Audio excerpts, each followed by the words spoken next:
তো hello WhatsApp, কেমন আছো? আশা করি অনেক ভালো আছো। তো আজকের ভিডিওতে তোমাদেরকে দেখাবো গাইস, আজকে OB37 আপডেটের পর আমাদের গেমের মধ্যে কিন্তু নতুন দুইটা সেটিং চলে আসছে। আর যে দুইটা সেটিং তোমরা আমাদের সামনে দেখতেই পারছো, আজকের ভিডিওতে তোমাদেরকে বলবো এই দুইটা সেটিং এর কি কাজ, তোমাদের কিন্তু আজকের ভিডিওতে ফুল ডিটেলসে বুঝাই দিব। তো চলো বেশি কথা না বলে শুরু করে আজকের ভিডিও। সো গাইস, এখান থেকে আমরা বেশি কথা না বাইরে চলে যাবো আমাদের কন্ট্রোল সেটিং এর মধ্যে। আর তোমরা কিন্তু আমাদের সামনে কন্ট্রোল সেটিংটা দেখতেই পারছো। আর কন্ট্রোল সেটিং এর মধ্যে আমাদের এখানে যে অ্যাসিস্ট্যান্ট যে অপশনটা আছে, এর মধ্যে কিন্তু নতুন একটি সেটিং আসছে। আর সেটিংটার নাম হচ্ছে রিলোড প্রোগ্রেস অন ক্রসহেয়ার। আর আমরা যদি একটু নিচের দিকে আসি, এখানে ভিজুয়ালের মধ্যে কিন্তু আমাদের আরেকটা সেটিং আসছে। আর এই সেটিংটার নাম হচ্ছে ক্রস হেয়ার টাইপ। তো এখন তোমাদেরকে এই দুইটা সেটিং সম্পর্কে বলবো যে দুইটা সেটিং এর কি কাজ। আমাদের প্রথমে এখানে অ্যাসিস্ট্যান্টের মধ্যে যে সেটিংটা আছে, এই সেটিং এর নাম হচ্ছে reload progress on crosshair. আর এই সেটিং এর মধ্যে তোমরা কিন্তু দুইটা অপশন দেখতে পারবে, একটা হচ্ছে অফ, একটা হচ্ছে অন। তোমরা যদি এখান থেকে সেটিংটা অন রাখো তাহলে কি হবে গাইস, গেমের মধ্যে যখন তোমরা গুলি করবে আর গুলি করার পর যখন তোমরা গানটা রিলোড করবে, আমাদের যে এম অপশনটা আছে ওইখানে কিন্তু তোমরা দেখতে পারবে যে তোমাদের গানটা রিলোড হচ্ছে। গাইস তোমাদেরকে আবারও দেখাচ্ছি। গাইস এখানে আমাদের যে এম অপশনটা আছে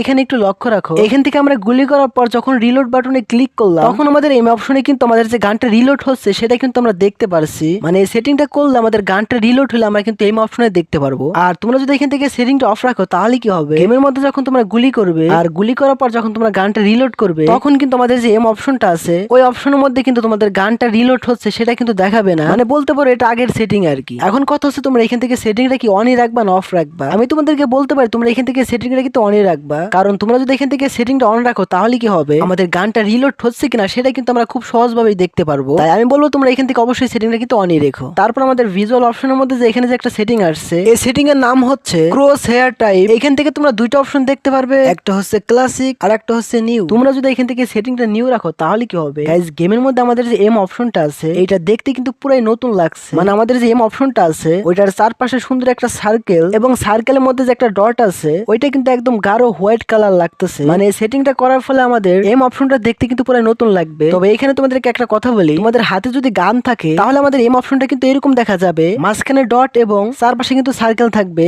আর যখন তোমাদের হাতে গান থাকবে না, তখন তোমাদের যে এম অপশনটা আছে এর মধ্যে যে সার্কেলটা আছে ওইটা অনেক ছোট হয়ে যাবে আর তার মাঝখানে ডটটা থাকবে। আশা করি তোমাদেরকে বুঝে দিতে পারছি। আর তোমরা যদি এখান থেকে সেটিংটা ক্লাসিকে রাখো তাহলে কি হবে, গেমের মধ্যে আমাদের যে এম অপশনটা আছে এটা দেখতে কিন্তু এরকম লাগবে, মানে আগে যেমন ছিল তেমনই আছে আর কি। আর আগের এম অপশনটা কেমন ছিল তোমরা তো ভালোই জানো, মানে ক্লাসিকে রাখলে আমাদের এম অপশনটা কিন্তু এরকম দেখা যাবে আর কি। এখন কথা হচ্ছে তোমরা এখান থেকে ক্লাসিকে রাখবা নাকি নিউ রাখবা। আমি তোমাদেরকে বলবো অবশ্যই তোমরা এখান থেকে নিউ রাখবা, কারণ তোমরা যদি নিউ রাখো তাহলে কি হবে, তাহলে আমাদের যে এম অপশনটা আছে ওইটা কিন্তু পুরো নতুন হয়ে যাবে আর সেক্ষেত্রে তোমাদের হেডশট লাগার চান্স কিন্তু অনেকটাই বেশি থাকবে। তাই আমি বলবো তোমরা অবশ্যই কিন্তু এখান থেকে সেটিংটা কিন্তু নিউই রাখবা। সো গাইস, আমাদের গেমের মধ্যে নতুন যে দুইটা সেটিং আসছিল তোমাদের কিন্তু ফুল ডিটেলসে বুঝাই দিছি, আশা করি তোমরা বুঝতে পারছো।